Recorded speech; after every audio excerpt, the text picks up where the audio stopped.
This is Lisa from Mobile Tech Review, and today we're going to look at a full-size notebook. We've been doing a lot of Ultrabooks lately, but we've got the 15.6-inch Lenovo IdeaPad Y580. This is an Ivy Bridge notebook, very powerful. You get a lot for your money with this. This is one of the top-of-the-line configurations. It's only $1,200, but that gets you a quad-core i7 CPU, NVIDIA GT660M graphics with 2 gigs of VRAM, a terabyte hard drive, and a lot more. We're going to look at it now. So here's the Lenovo IdeaPad Y580. This is from their multimedia line, the Y series. We've reviewed several Ys in the past, and this is the latest and greatest that they offer at Lenovo with a quad-core i7 3610QM CPU. That's pretty much your standard quad-core CPU you're going to see in a lot of notebooks. It's also available with dual-core i5s, dual-core i7s, and even faster quad-cores if you really have a need for speed. What's particularly cool about this is that it has NVIDIA GT660M graphics. That's Kepler with 2 gigs of VRAM. So this is a very powerful GPU, and that's definitely an upper-level GPU. Not the absolute top. We're not talking about what you're going to find in the top MSI gaming notebook, but faster than most notebook graphics out there. And no matter which build of the Y580 you choose, you're going to get that graphics card, so there's no thinking, oh gosh, well, they say it starts at $850, but that probably means just Intel HD 4000 graphics. No, they all have switchable graphics between NVIDIA and the Intel HD 4000. You can get it with either a DVD burner or a Blu-ray drive, and again, you don't have to spend a lot of money to get that Blu-ray drive. Some of the lower price configuration models have the Blu-ray drive. Our model does have that. You get an excellent backlit keyboard. We're going to take a look in a minute. Intel Wi-Fi BGN, that's a 2200 module, and Bluetooth here as well. And since it's a full-size notebook, you get a user replaceable battery that pops out 6-cell 72 watt per hour battery, and very easy to access internals. We'll also show you that. Lots of ports here as we take a look around. All the indicator lights are right here by the trackpad. On this side we have our Blu-ray drive, USB 3.0 port, USB 2.0 port, that's where you plug in the charger. Yes, it has a fairly large charger, typical of a 15-inch powerful notebook. Your audio jacks, you have your mic and your headphone jack separately. And on this side we've got VGA port for you traditionalists, Ethernet, HDMI, and 2 more USB 3.0 ports, Kensington lock slot, big air vent here, copper heatsink underneath it. So plenty of ports certainly for your money. This is a full-featured 15.6-inch notebook that could be your notebook and your desktop all in one, given the amount of power. On the bottom here, this is where you open it up to actually access the internals, and these are your battery release slots. Little rubber feet, plenty of air intakes. It's only 2 screws that hold this plate on, and this plate fits in nice and tight, unlike some recent notebooks we've seen, say the HP Envy line, where it doesn't have a really good tight fit. This one takes a good deal of force to open. We're going to take a look at it now. Since it's so easy to open, we usually just splice in a photograph because it takes so much to open up an Ultrabook, but this guy's easy to open. So we slide off the plate after removing the 2 screws.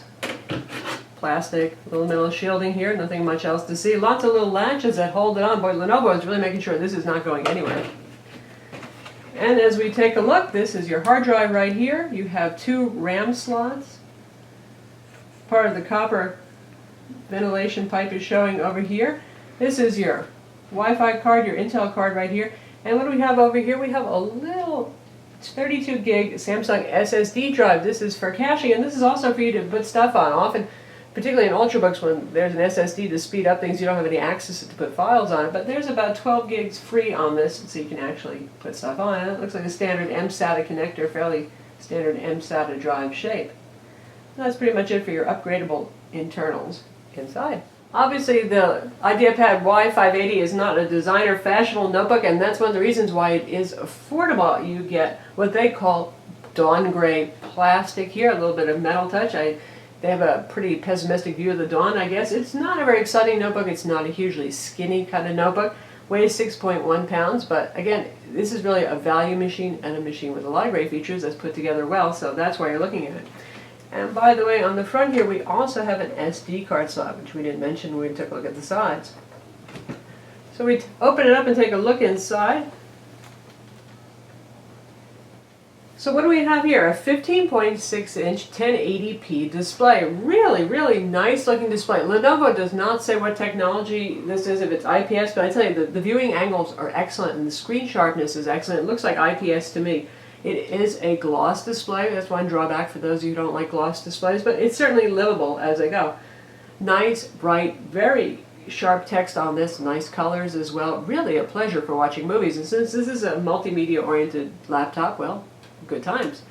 The very base model that starts for around $850 gets you just a 1366 by 768 display. And when you get up to around $1,000 or so, you got yourself the 1080p display. It's certainly worthwhile. And it's a big enough screen that text is not really too small or hard to see. You can always adjust the font scaling in Windows. And of course, when Windows 8 comes out, this guy's ready for it. And Windows 8 will have more sophisticated scaling. We've got a nice, large, and roomy Synaptics trackpad here. Lenovo tends to have a pretty good trackpad. This is no exception. It is pleasant to use. It supports multi-finger gestures. Nice and wide, buttonless trackpad design. Of course, it does really click if you press down on it, but you're just not going to see any physical buttons to move here. Big wrist rest area here for you to rest your hands on. Keyboard is a little bit inset, makes it comfortable for typing, and the trackpad is offset to the left because we have an embedded number pad here on the right side.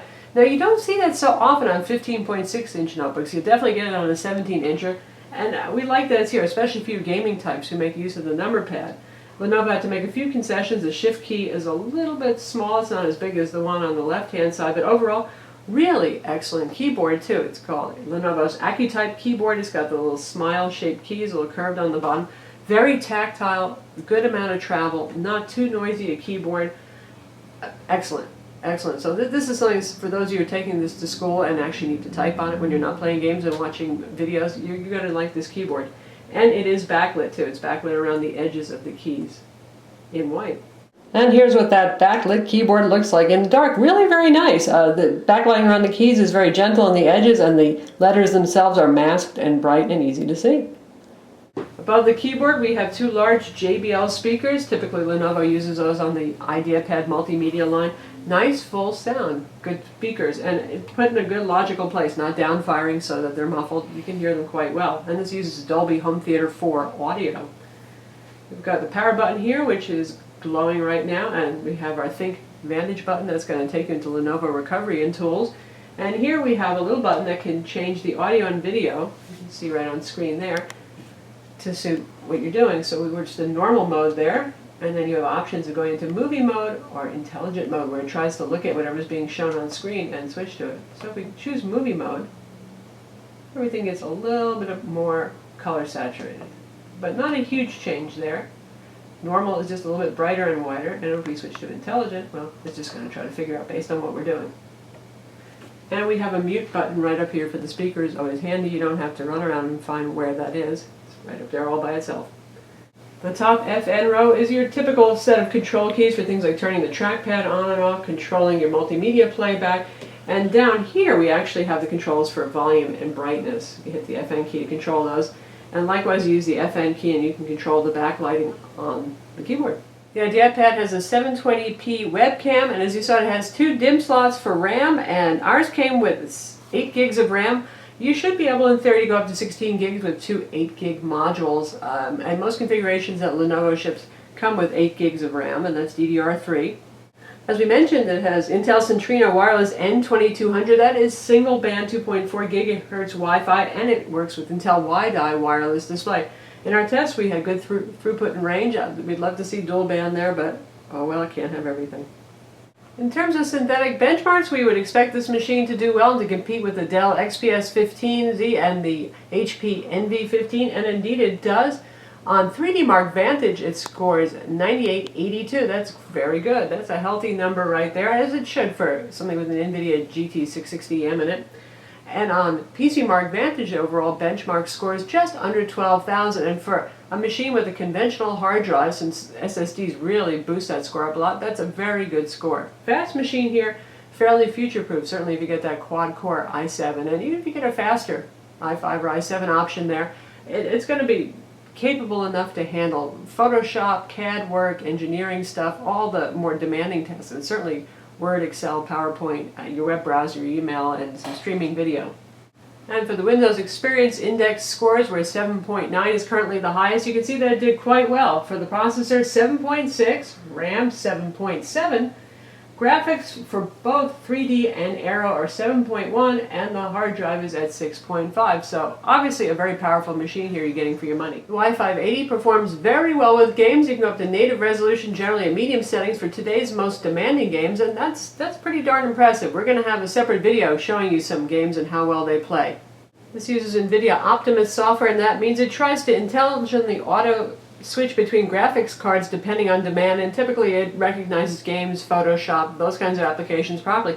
Just in case it doesn't, you can right-click on any icon for a program and tell it which graphics card you want the application to run with. So it works pretty reliably. As you can see here, because we have a 1080p display, you can see a full desktop web page very easily. We're at 100% zoom right now. The fonts are a bit small here. You can always zoom in and increase the font size using Internet Explorer's zoom feature, so we'll just bring that up a little bit, but it gives you an idea of what you can do. You can really have a web page and a Word document side by side, no problem, thanks to the 1080p display, which is great for productivity. So we'll bring it up to 125%, and now it's, well, certainly large enough for pretty much anybody to see. Now to test out the JBL speakers, we'll go with one of those sample audio files that always comes with Windows Media Player, so you can hear it. Nice and rich and full. And we're only about a little over 50% volume right now, so pretty loud. Definitely an enjoyable experience to watch a movie and just use the built-in speakers without feeling the need to plug in something external or your headphones. That is, unless you don't want to derange everybody around you. And for video playback, we'll check out some streaming YouTube here. Obviously you can use Netflix, Hulu, Amazon Prime, whatever you want. We're up to full 1080p.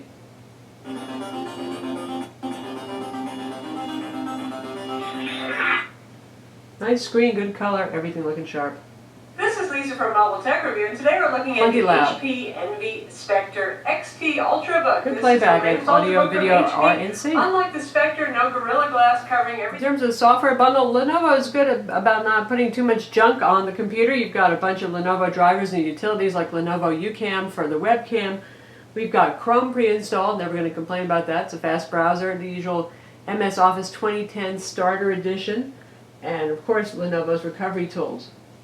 How about battery life? A big machine like this, well, you know, you don't expect much from the battery, do you? It actually does pretty well. We were hitting almost 5 hours on integrated graphics, folks, you know, with the screen brightness set to about 40%, which is pretty bright on this display. So it's fairly capable, and that 6-cell 72 watt per hour battery, well, that's an ample battery. Now, what are you losing with this? You're losing your sense of style and fashion, I'm sorry to say. Obviously, this is your average looking notebook. You get really good quality components here, good build quality, the thing is solid.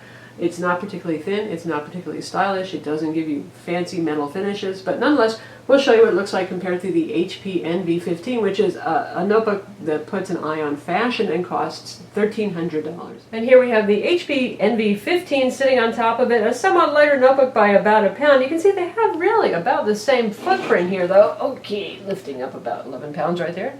Show you both of them. Same footprint. Now when we put them side by side, that's where it gets a little bit more interesting. You can see how much thinner the HP is, especially because the Lenovo gets thicker at the back, so it's actually more pronounced as you reach the rear of it. Now both of these guys do have 1080p displays that are both very nice, glossy, quad-core i7 CPUs, strong graphics card that you just get a gig of video RAM with the HP. That's not the end of the world. You get Beats audio on the HP. They both sound very nice, honestly.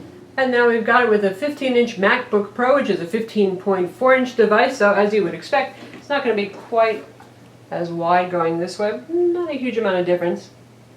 Obviously the Mac goes for the high style thing. It also costs a lot more too. If we look at the thickness difference, Mac being even thinner than the Envy, so quite a difference there, but again, you're going to spend more money on this Mac as well.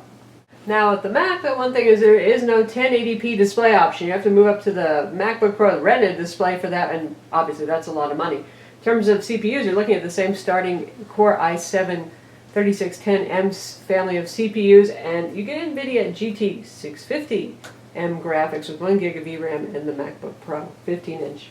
So that's the Lenovo IdeaPad Y580. It's available now. Our configuration is tested. Pretty nice stuff. Costs you about $1,200. You might get it for a little bit less because Lenovo always has those aggressive coupons. It's a notebook we can strongly recommend in the 15.6-inch class of machines for those of you who are looking for something that can both do desktop stuff and be your portable machine, assuming you don't mind carrying around 6.1 pounds. It pretty much has everything you can want, from Blu-ray to a great 1080p display to backlit keyboard that's a pleasure to type on, good internal components, excellent performance, and yeah, it can really game too. I'm Lisa from Mobile Tech Review. Visit our website for the full review, and don't forget to subscribe to our YouTube channel.